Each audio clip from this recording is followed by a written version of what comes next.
You're tuning into Black and White Sports on YouTube. The no-holds-barred truth on sports.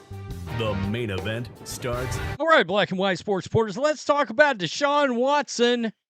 We've got a new detail that has come out that could very well signal the end of the Deshaun Watson era in Cleveland with the Browns. I know a lot of Browns fans not going to be distraught if they have seen the last of Deshaun Watson, which is now officially the worst trade in NFL history, the worst contract in NFL history.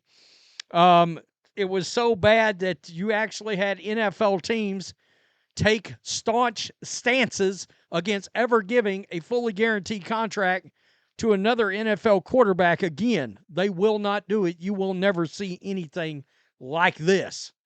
All right, they may set a contract up and 85% of that joker may be guaranteed, but it won't be fully guaranteed like this again. And it's because of how bad this has went. And now Outkick has done a deep dive into Deshaun Watson's contract. And there's something very interesting in there. All right, Andrew Berry has come out, made some comments about Watson's potential availability this year. It doesn't look good, all right? For the record, General Manager Andrew Berry spent a couple of seconds addressing Deshaun Watson's situation when he met with reporters on Sunday. Quote, "We know he's going to miss a significant portion of this season," Berry said, "but I wouldn't necessarily put, at least at this point, when it's still fairly early in the process, a timetable on it. I just think it's too early to put a timetable on it, or at least a definitive timetable on it. Here's the timetable the Browns should put on it. Never. I agree." And honestly, if he shakes out as free, is anybody ever signing this dude again? Because I contend, no, they will not. He will not get another contract in the NFL. And I doubt he's going to the UFL because he's not going to need the money. The only timetable that makes the most sense for the club that invested 3 first-round picks, a fully guaranteed $230 million contract on Watson, and got nothing in return except unwanted scrutiny for his 2022 suspension, the embarrassment of poor performance and multiple injuries, even some derision from NFL owners who were angry about Watson's unprecedented deal. There were a ton of NFL owners that were pissed off about what they did here with this contract. Ending Watson's experiment is the only sensible thing for a team that only got 19 games, 19 touchdowns, and 9 victories in 3 seasons with Watson. Well, you throw in the fact that, and look, no doubt, Myles Garrett wanted money. All right, we know that. But he keeps claiming there is a definitive, clear, and a good plan at quarterback. It can't be this guy. All right, it can't be this guy. So they're either drafting Shedeur Sanders, Jackson Dart, or they got a trade inbound for some kind of veteran.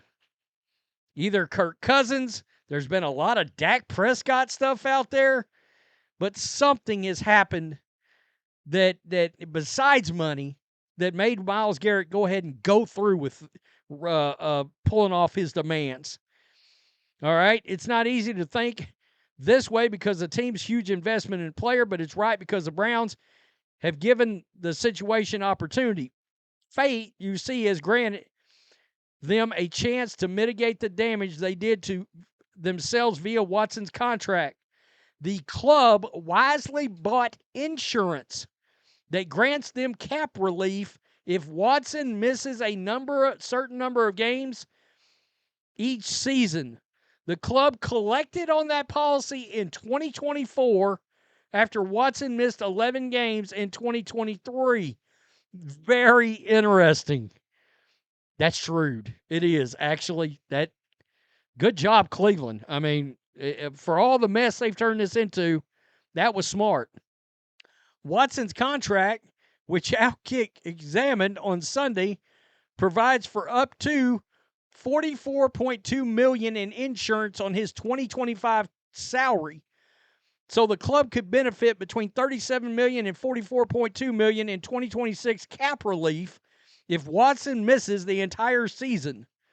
That would mean Watson's salary cap number, currently scheduled to be 81.6 in 2026, could drop into the mid-40s or lower.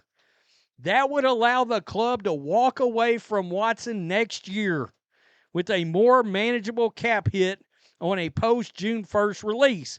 Yeah, because the cap will go up another 20 to 25 to 30 million, I would guess, next season as well.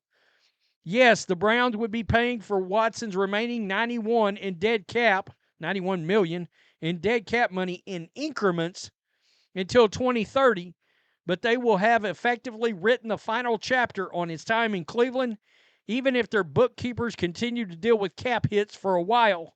In that regard, the re-rupture of the Achilles injury that Watson suffered in January after he originally ruptured it on October 20th is an opportunity for the team. It gives them an escape hatch that is much less burdensome than might otherwise have been. And then it goes on to talk about the fact that Watson probably will not be ready the rest of the year.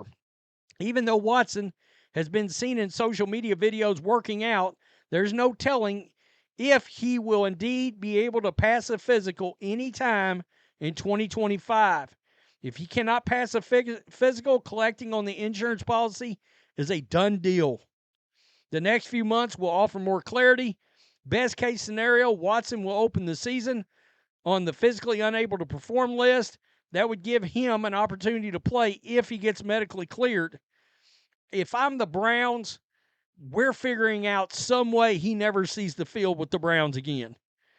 Collect on the insurance, make some money back in your pocket from a horrendous contract that you were loony enough to actually give, but at least had the sense to put an insurance policy on it to give you back some cap relief.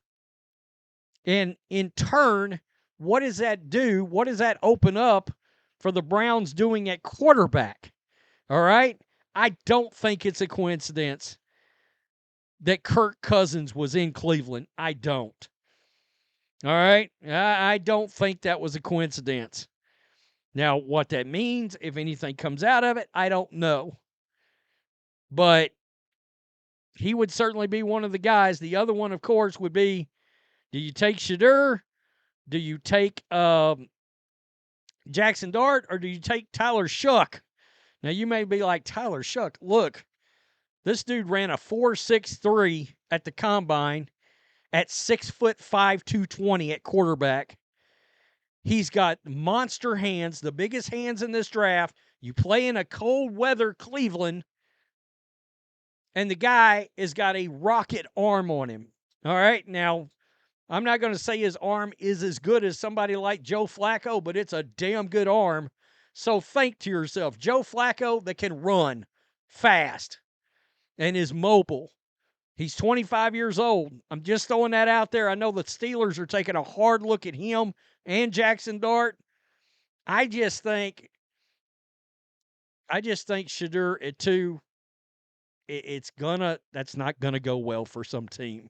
I truly believe it. He's got all the deficiencies that Caleb Williams has got without his athleticism. That should scare the crap out of some team.